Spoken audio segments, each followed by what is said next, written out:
Hello, everybody.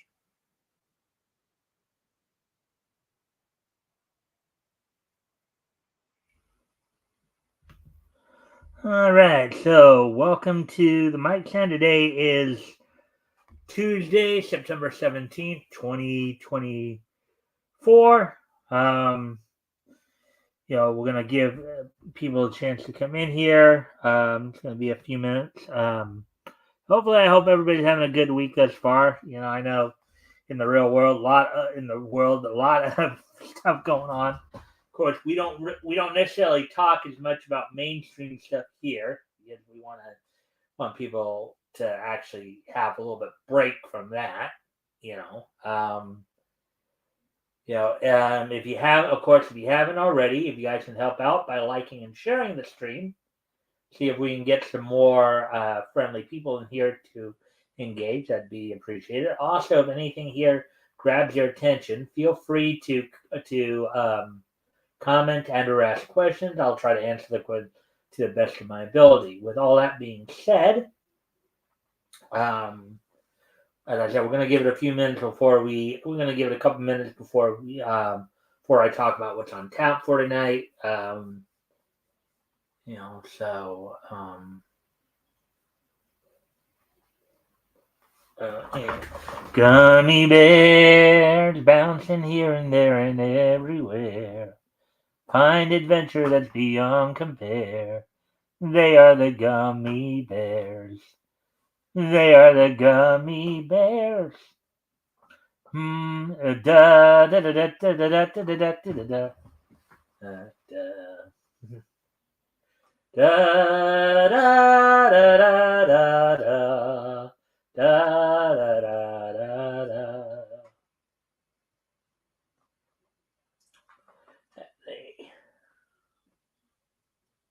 Come along with the snorks.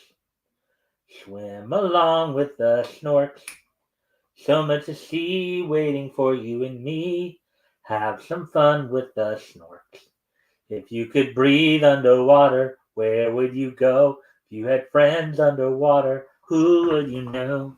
Come along and sing along too. Yeah! Come along with the snorks. Swim along with the snorks. Waiting for you and me. Have some fun with the come along with the have some fun with the snorks. All right, so now we're at the 3 minute mark. All right, so now we'll talk a little bit about what's on tap for tonight.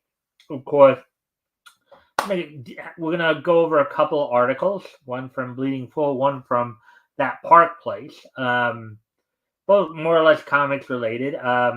First off, we're gonna go to our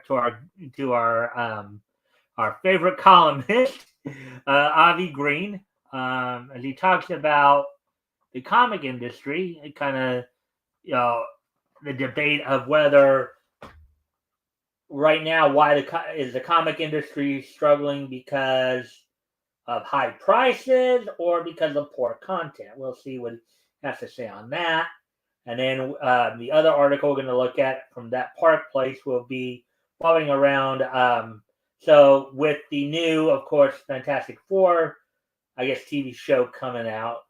I guess they're putting out a comic book, a prequel comic book in which apparently they're going to have Johnny involved in a romantic relationship with an alien bug. So I guess we will see what that's all about. Of course, then we'll have the wrestling wrap up and this day in each history. Let's see now. So let's see what. Let's see, four. Yeah, we'll give it till about the 5 minute mark, and then we will get going. Again, as always, guys, if you can help out by liking and sharing the stream, see if we can get some more friendly people to engage, and that'd be appreciated. Also, if anything here grabs your attention, feel free to comment and or ask questions. I will try to answer the questions to the best of my abilities. I'm going to do one more quick little thing, then we will probably get started here. Let me just go one last time to Facebook, see if there's anybody on that I think might be interested in um, coming in here, or at least to check out the show.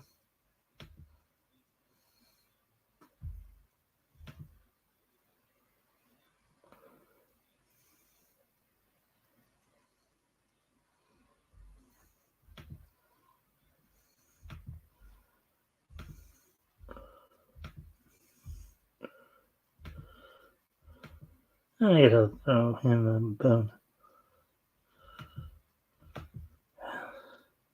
If you have time, if you wish to. If for nothing else, I might give you.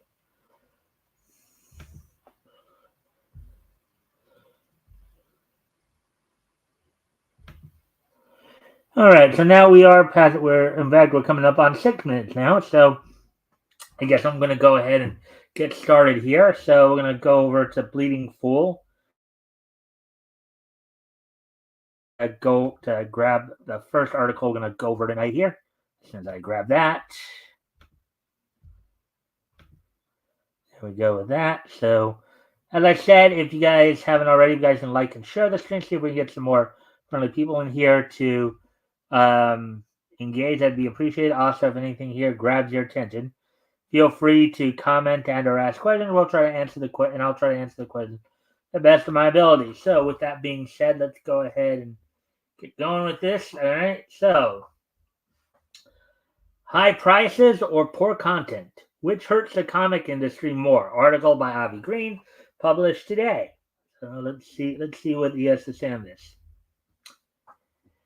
NDTV Profit talks about how cover prices in India for comics have gone up, and they seem to worry about how to sell comics by price in India rather than whether the story is even worth it. Now this is a quote from the article, I guess, or a portion of the article that Avi's referring to here.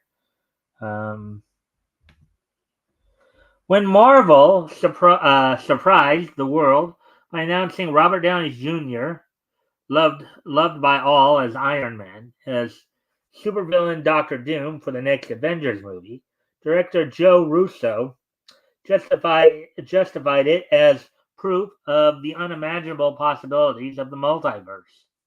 But in the comic book universe, a possibility that is still unimaginable is how to make American superhero intellectual properties more affordable to the millions of fans in India. Now we get back to Avi here. This is, I guess, Avi's response to that statement, I guess. There's maybe a financial section of the news site, but all the same, why doesn't anybody talk about making the IPs entertaining for anybody? And if they won't, then the price is all the more unjustified. And as for the movie multiverse, I'm sorry, but there's little justification for quote unquote possibilities with the PC way they're going now. Yeah, when you're basically throwing the whole middle part of the country, or a good chunk of the middle part of the country, under the bus for political correctness or wokeness, or whatever you want to call it, that's not going to go over well for a lot of people. So people will not be so inclined to want to spend their hard-earned money on stuff if they feel they're getting preached at or being told, or somebody trying to tell them what to think. It's more likely they're liable to stick the middle finger in the air at you and tell you bye-bye. So anyways, let's continue on, and this is going back to, I guess, the article that Avi's referring to here. Hollywood superhero blockbusters, especially those from the Marvel Cinematic Universe, have sent the popularity of comic books to soaring heights. They have probably never. There was a time when that was happening. Let's see. They have probably never been more recognizable or more profitable throughout their entire 85-year history, dating back to the official comic book debut of the character Superman in Action Comics #1 in 1938. Despite this popularity, comic books, the medium that invented them, seem to have seen a rise in costs in India over the decades, with the average cost of a comic book published by either DC, publishers of Batman and Superman comic, or Marvel, the publishers of X-Men, Spider-Man comic, being in range of, I guess, I think it's rubles, rubles of 500 rubles to 9,000 rubles, making them a comparatively hefty investment that adults would have the financial means to acquire. Yeah, but the thing is, when comic books came out, they were initially supposed to be made for kids. I mean, you could go up to your local newsstand, for those of you who've seen our shows on Friday, the historical comic retrospective, right? Many of the comics that I'm reading right now, a lot of those Golden Age comics, back in their heyday, sold for only a dime. You could basically get 10 comic books for $1 back then. Nowadays that doesn't sound like much, but let's see, 10 for $1. So for, let's say, $20, you could get what?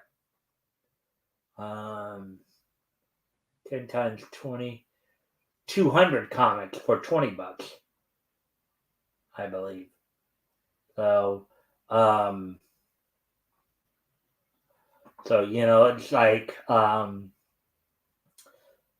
granted, in fact, even here in the States, it didn't go up until like the early 60s, went from 10 cents to 12 cents. And then eventually just started climbing to where nowadays, I think the average price of a comic book here in the States is something like, I don't know if it's just under $6 or just under $7, like $5.99 or $6.99 or something like that. But it's quite a hefty price. Anyways, continuing on with the article, let's see. This contrasts with the idealism, escapism, and power fantasy that is traditionally associated with these stories that would primarily appeal to children and young teens. Now, going back, now there's obvious response to that portion of the article. Oh, this isn't new. They should consider that back in the USA, the price of a pamphlet rose to nearly $5 or more ever since, and in rupees, it's obviously been the same inflation that's led the rise in price for comics in India too. And where have they been all these years? Idealism, escapism, power fantasy, wish fulfillment, and heroism have been marginalized for the sake of wokeness. Going back to the article here, check to see if anybody. And as I said, if you guys haven't already, you guys can help out by liking and sharing the stream. See if we can get some more friendly people in here to engage. That'd be appreciated. Also, if anything here grabs your attention, feel free to comment and/or ask questions, and I will try to answer the questions to the best of my ability. So, continuing on with the article then here.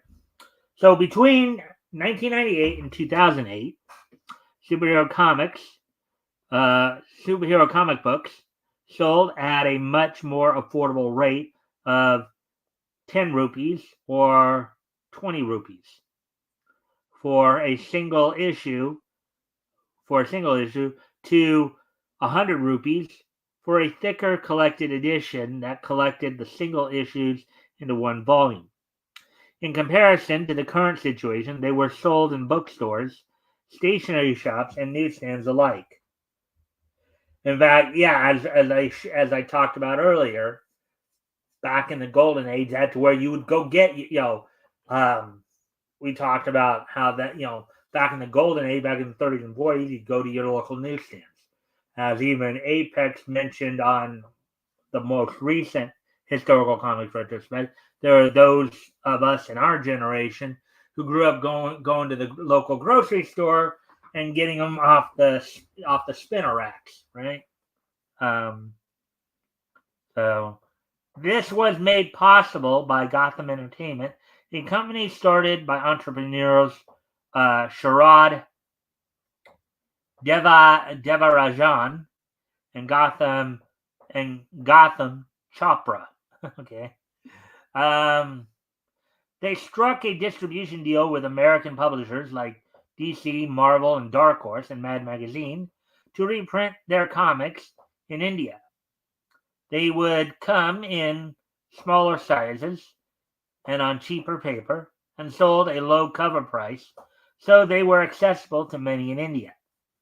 They also created the comic book character and the miniseries of the same name, Spider-Man India, in collaboration with Marvel, who also showed up in the animated movie Spider-Man Across the Spider-Verse, voiced by actor Karan Soni of Deadpool fame.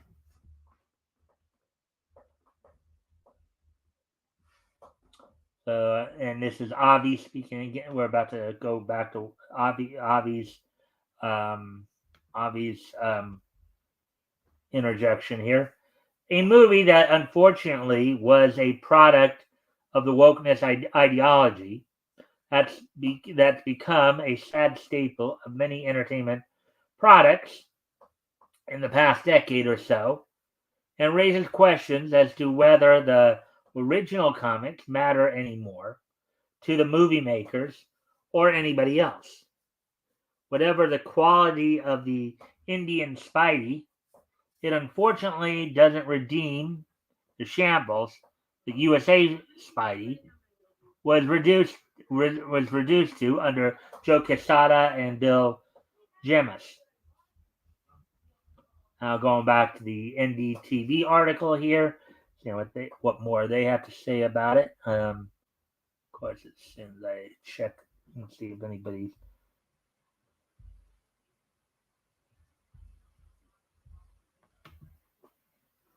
All right, the more yet. This partnership seemed to have ended in 2008 when Gotham Entertainment Group turned into Virgin Comics due to a partnership with Richard Branson's Virgin and started publishing its own IPs such as Devi and 18 Days. They partnered with writers like Stan Lee, who created Spider-Man, filmmaker John Woo, and renowned creators like Grant Morrison, who is responsible for critically acclaimed works like All-Star Superman, cited as the main inspiration for the upcoming Superman movie in 2025, and Garth Ennis, who is best known for writing the comic book series that inspired Amazon Prime's The Boys, which was one of the most watched shows in 2024. Now going back to Avi here to see what Avi has to say in response to this. So now they unsurprisingly sugarcoat overrated writers like Morrison and Ennis. And if the upcoming Superman movie uses the former's writings as quote unquote inspiration, that's decidedly all the more reason to feel discouraged.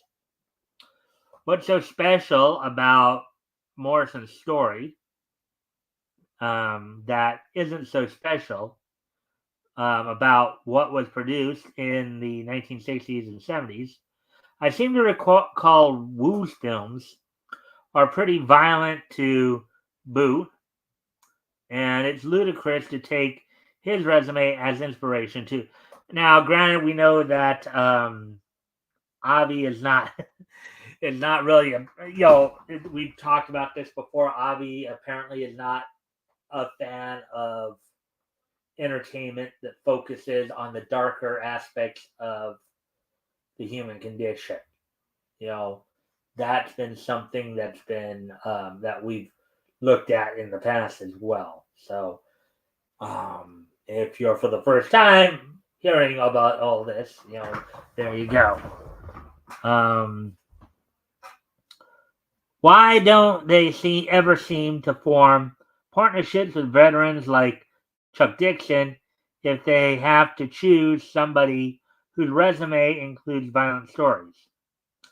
These publishers are so unbelievably cheap, always going for the easiest paths.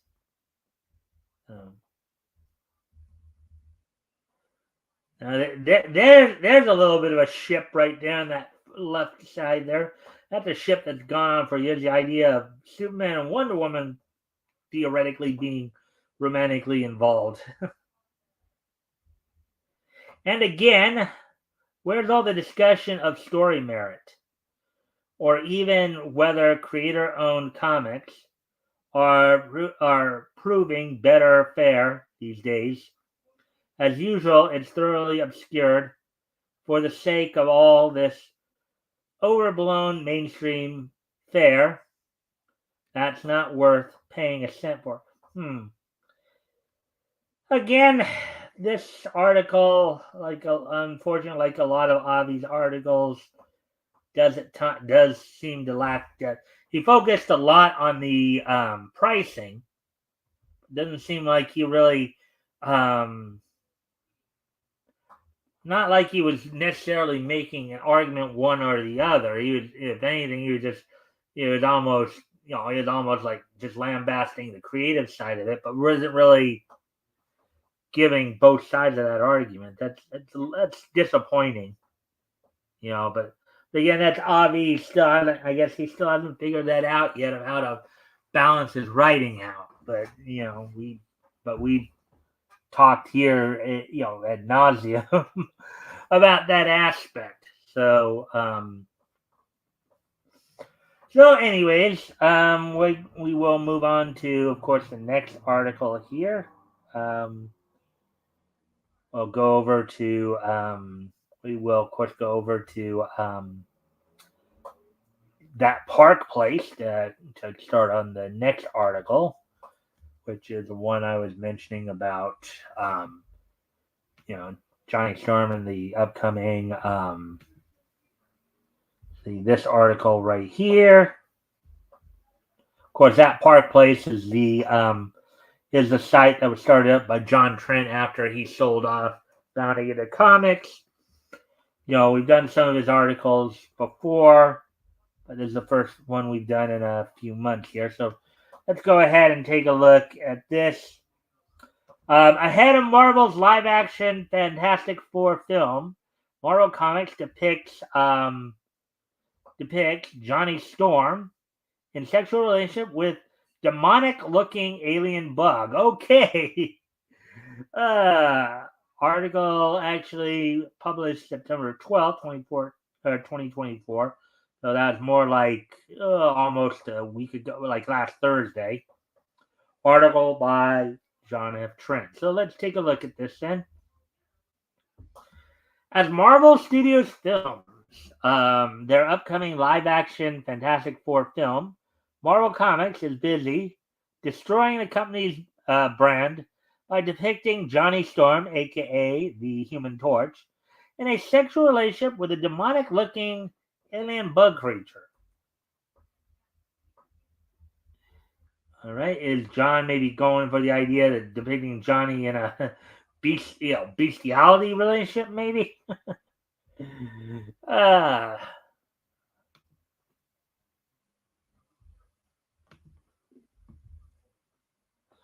right, so in the newly released Fantastic Four number 25, written by Ryan North, with art by Carlos Gomez, and colors by Jesus Abertoff, the Fantastic Four are transported to an alien world where they encounter a demonic-looking alien bug species. One of the bugs, named Angelic of the Shore, is assigned as a liaison to the Fantastic Four, and more specifically to Johnny Storm. The two apparently fall for each other, while Sue Storm compares and contrasts the anatomy of humans to the demonic bug-like creatures. The alien observes, quote, "But as Johnny of the Storm looks at me in awe and excitement, and what I'm already recognizing as wonder written all over his face, I feel glad that I was the one chosen to be his liaison. I realize I like this attention." Oh boy. Oh, this is kind of interesting. This is kind of anyways. I do need to go off camera here for a quick moment because things are starting to get a little bit dimmer in here. I think I do need. Well, never mind. I think we can. Think we can wait a few more minutes here before lighting issues. We're getting into fall here, so obviously the sun's starting to set sooner. So there will come a point in the next month or so when we'll probably be starting right at sunset, um, at least for the next month. But anyways, let me go back to the article. Let me go back to the article then here. So from there, the two discuss the moon while laying on top of a roof, which is a classic romantic scene that's been depicted throughout many years.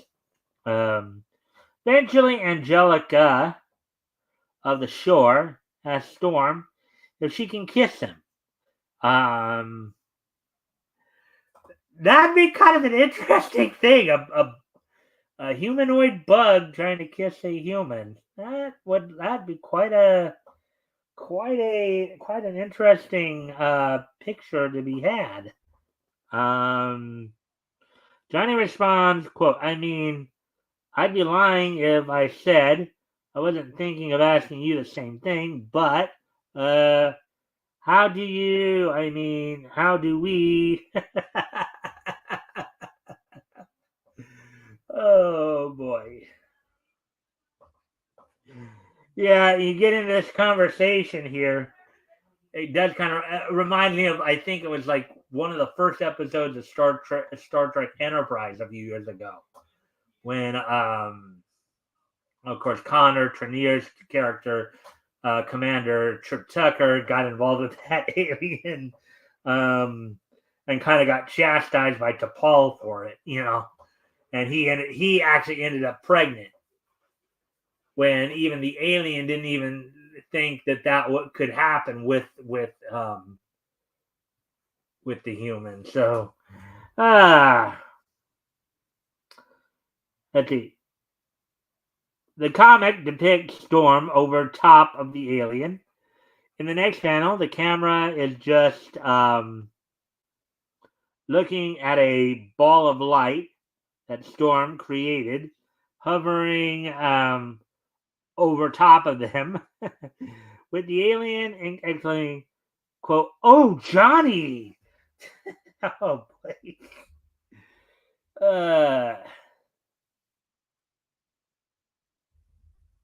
I guess here are the pictures right here of it.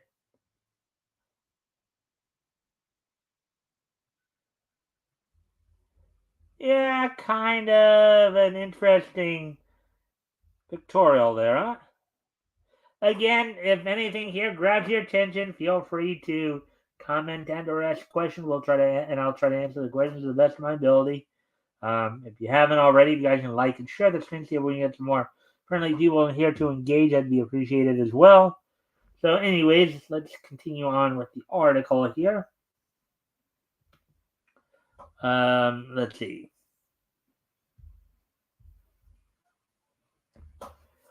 Later in the issue, Reed Richards explains that Storm and the alien must sever their relationship permanently in order to save Earth and the alien world.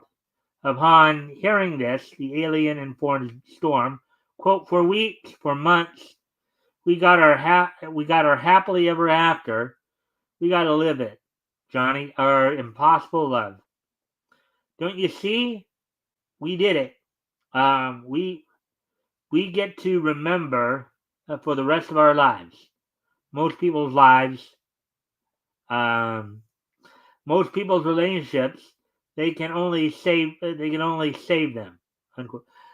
You know what's kind of funny too, with this too, if you really think about it, here's one of the other little interesting aspects of this too. Okay, what's going to happen when he engages in his next relationship, and his next girlfriend asks him, "Well, who was your last girlfriend?" You dated a what? You were involved with a what? Oh boy. Um. All right. So the alien adds, "quote, but ours is going to save everyone," unquote. Huh.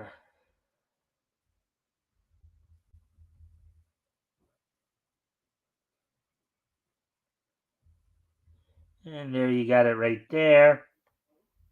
There's the kiss between the human Johnny Storm and the alien bug and Angelica.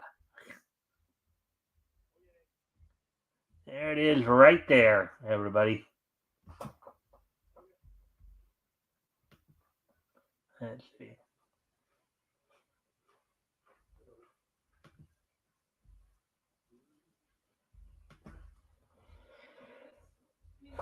All right, so this appears to be another piece of evidence that Marvel will go to its grave embracing degeneracy. Okay, so I guess John here is not too high. I guess too high on some of the stuff. I guess maybe he and Avi are in the same circles. I guess, but let's see. Um, and I mean, I guess I can see John's point here, though, because this, in a way, some people might argue that this is, in a way, a form of bestiality here. But that's what some people might, In fact, it's not out of the realm of possibility that this comic will get some kind of live action adaptation in the future if Marvel continues the course it has set itself on.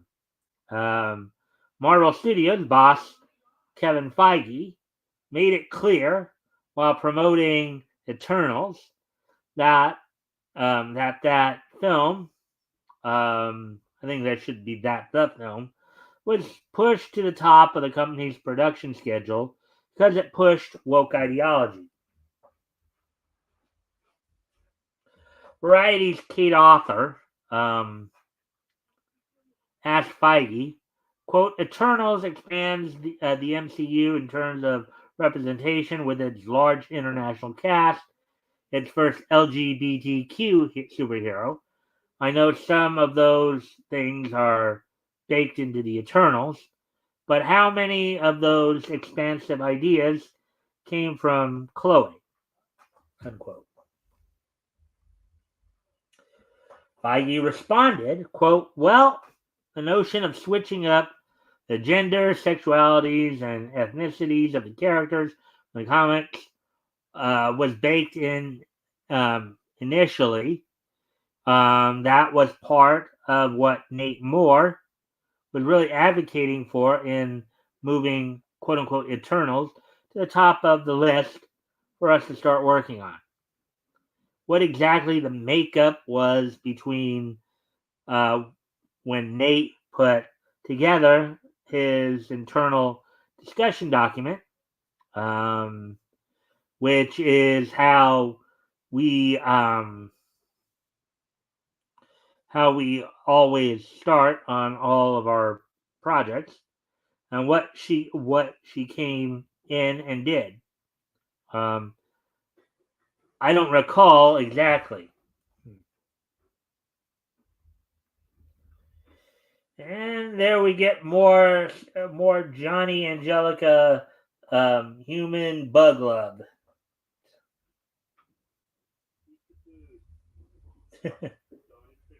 Hmm.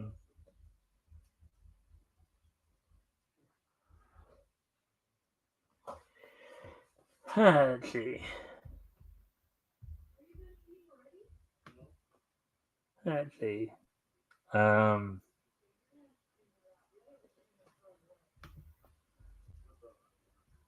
if this is what Marvel Comics is publishing in Fantastic Four Comics, is this what we should expect for the upcoming live action film?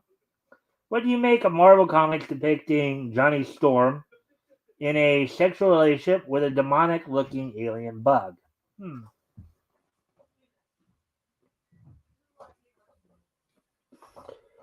Kind of hard to say, really. I mean, I would think. In this case, obviously, these bugs are, do have some humanoid elements to them. So, but I mean, but Marvel isn't necessarily the first. Is not necessarily the first entertainment company, whether it be in comics, cartoons, television, what have you, or movies, to depict like interspecies relationships either.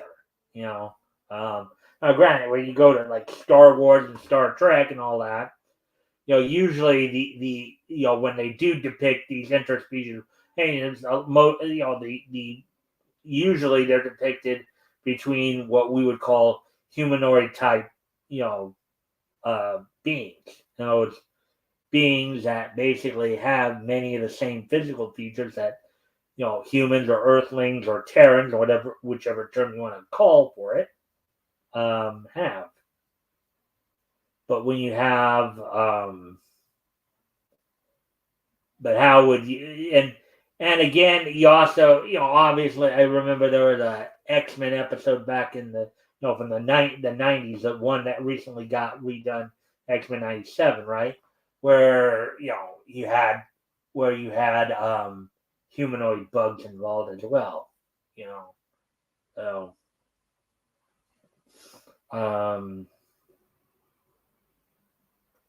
but it does make, now granted, I think for a lot of more conservative people or people who are more of, let's say, the Judeo-Christian faith, the whole idea of engaging in what they might feel when they look at this as being bestiality might not be quite as appeal. Now, of course, I don't know. In the last few years, I don't know. I remember hearing a story way back, a couple years ago, where a woman actually tried to legally marry her dog. So, it just does kind of go to show you where we're going as a society. But that's basically where we stand with all that. So, let's see now. So we're coming up actually we're at like 38 minutes here. I guess it'd be a good time to start moving on to talk a little bit about the wrestling wrap up here a little bit. So first off, we'll go back to last night's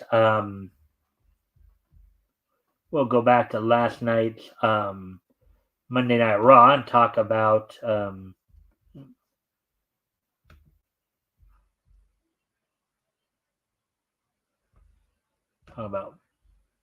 last night's Raw and talk about what was going down there.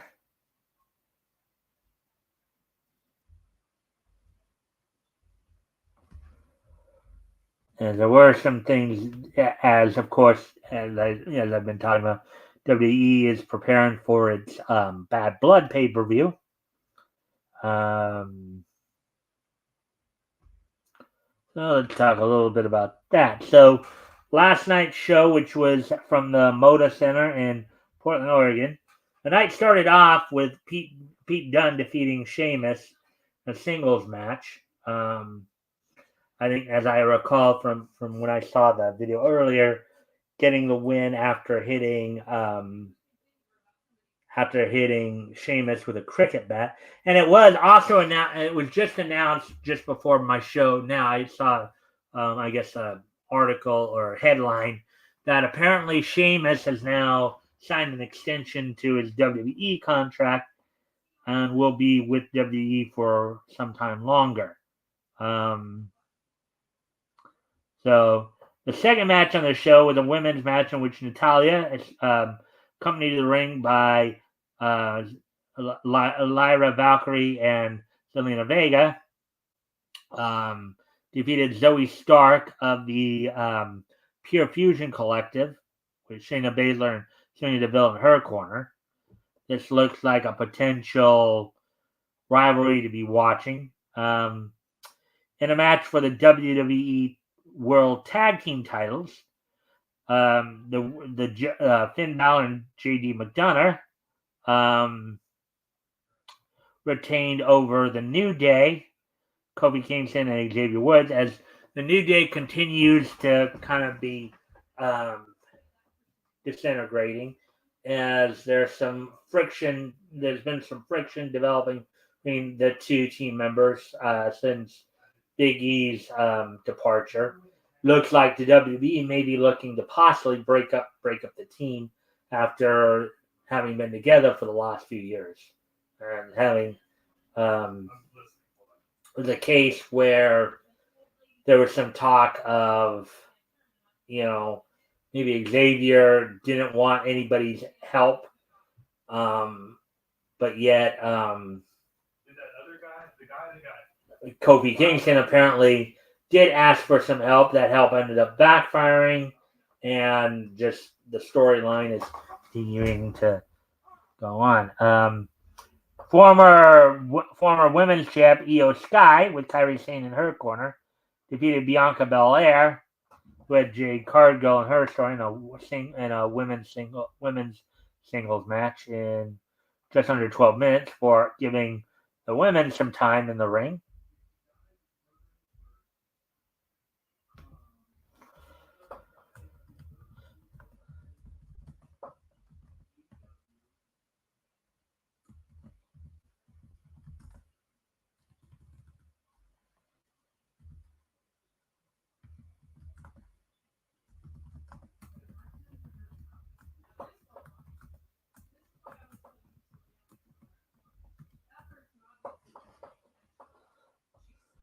Anyways.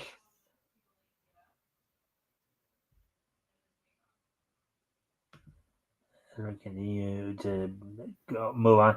The main event saw Damian Priest with Rhea Ripley in his corner defeat Dominic Mysterio, who had, of course, and it would appear that after the match there was a big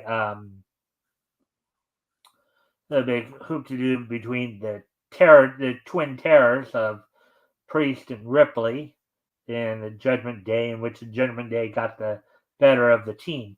It was also reported that Drew McIntyre was not on the show last night. The reason given to give CM Punk some time to really get his promos over. I'm gonna actually go off camera here for a quick moment here to make some lighting adjustments. But what I will do, put some music on for you guys to entertain you while I'll be back.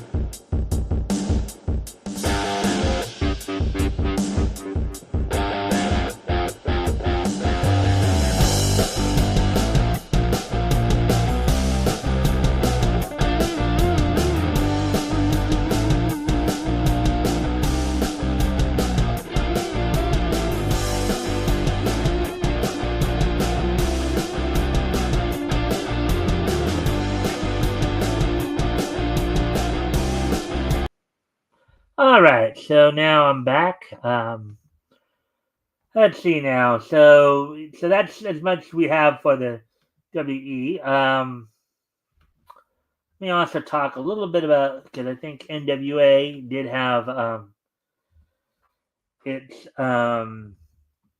Power episode tonight. So let's take a look at if you haven't watched it yet. Let's see what will be going. Let's see what you have to look forward to on tonight's episode of Power. As soon as I grab that, an episode, of course, from Back to the Territories show, taped back in early June there.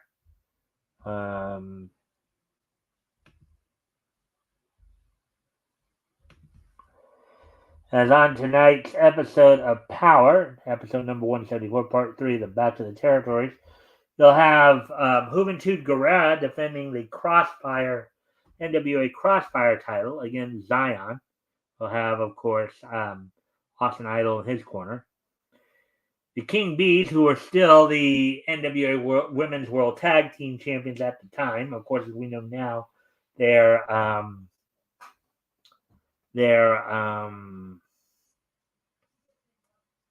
you know, they're since lost the title to the It Girls, but the King Bees defended the NWA World Women's Tag Team titles against a team known as Caribbean Flow of La Rosa Negra and Ruthie J.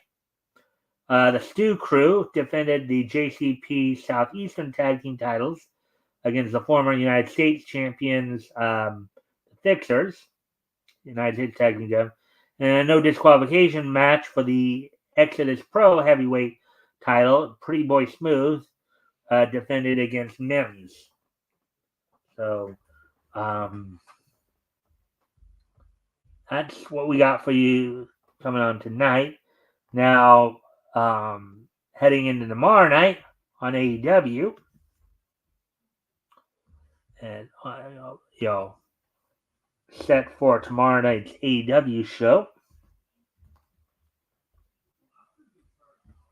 Let me grab that.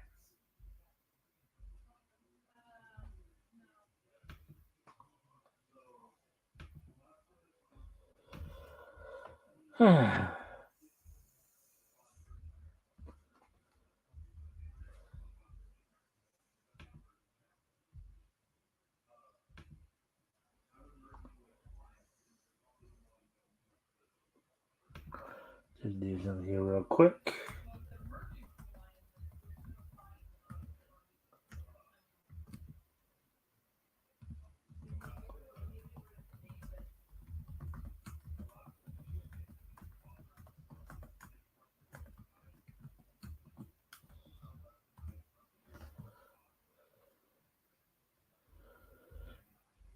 Alrighty then, so let's get back to...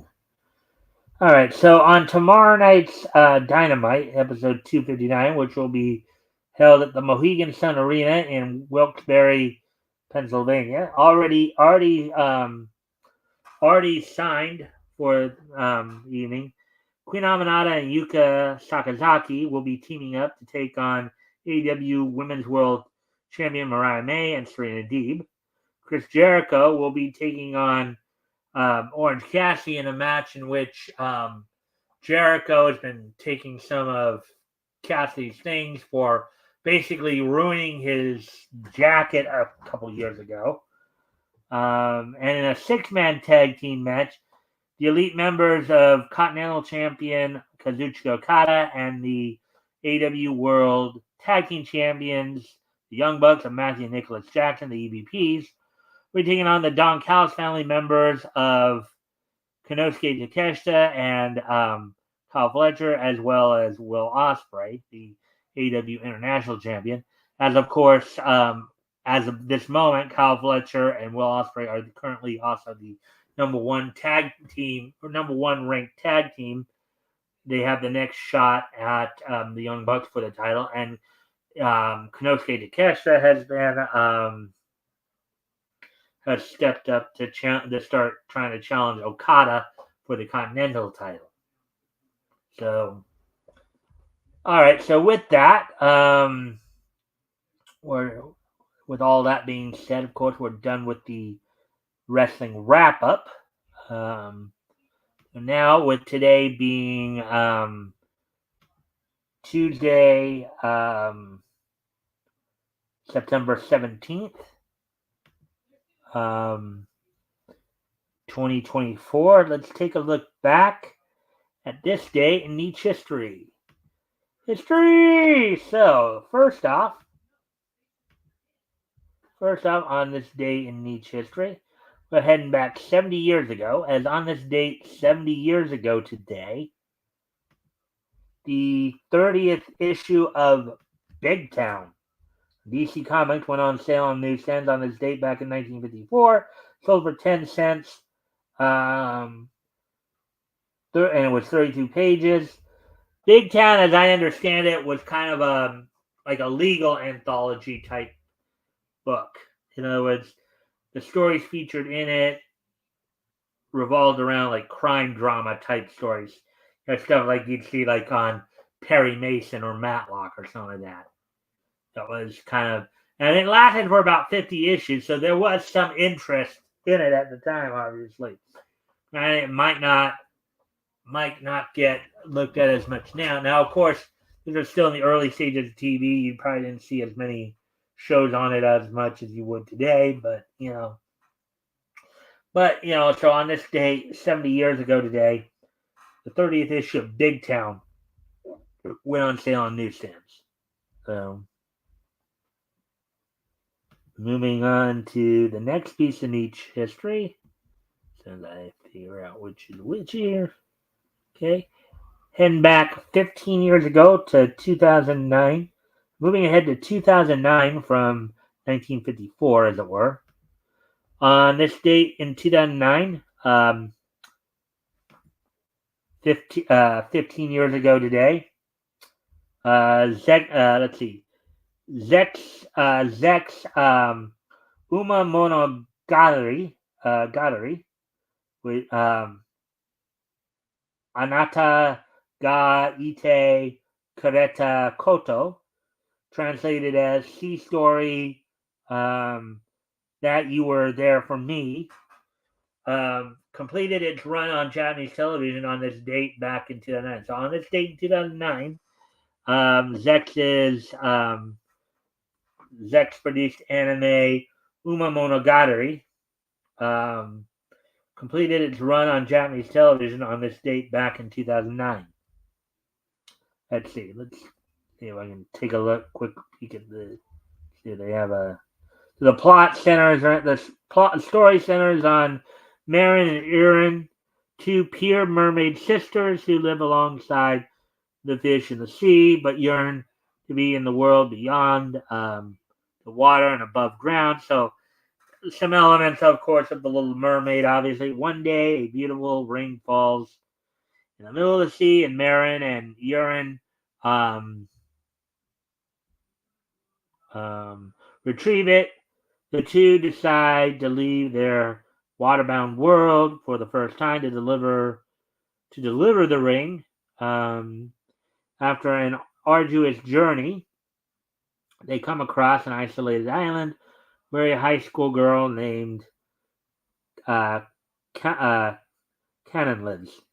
Vern accidentally unleashes Sedna, a powerful entity sealed a long time ago on the island and in the sea. Now, it sounds like a pretty interesting story, nonetheless. But on this date, 15 years ago today, Umi Monogatari, not Uma, Umi Monogatari, completed its run on Japanese television. So, anyways, moving on to the last piece of niche. As we move ahead to 2019, which was just 5 years ago today. On this date, 5 years ago today,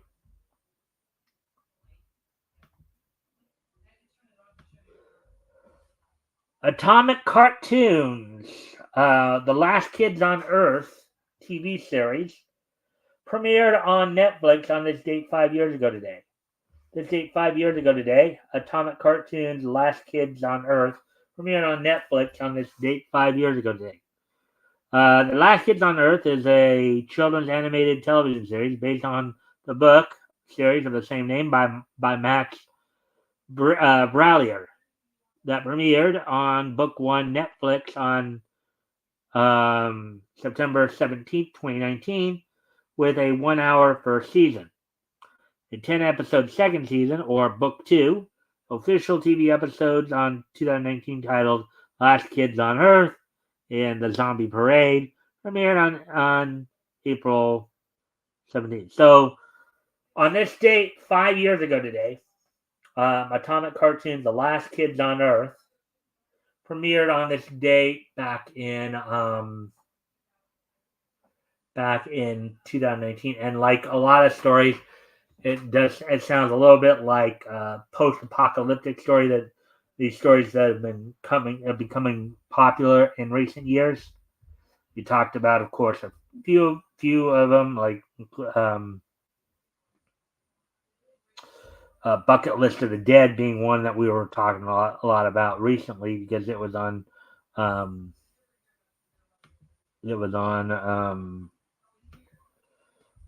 Toonami. So with that, I do thank everybody for being here tonight. I hope everybody enjoyed the show. Of course, we'll be back here tomorrow with more Niche News, and of course, it's Friday. Now, I did have Rick scheduled, and I pulled him from the schedule because he told me he may not be able to make it. But he also told me to go ahead and send the link. So this Friday, I may or may not have Rick on with me for it. So, but I hope. But this Friday, when we do our historical comics retrospect, we'll be looking back to comics that went on sale in March of 1940. Looking at Target Comics, I think it was volume 1. I think number 4, or number 6. I have to wait and see. I'll have to double check that. But we'll be taking a look at that. Looking at such features as White Streak, Bullseye Bill, High Grass Trench. I hope you guys will come on Friday to check that out. You guys will be back here tomorrow night with more Niche News. Let's see now. Let's see. Anyways. Oh, yeah, and I guess I should. I know I mentioned this yesterday as well. So I have been thinking about a little bit of making some changes to the show here.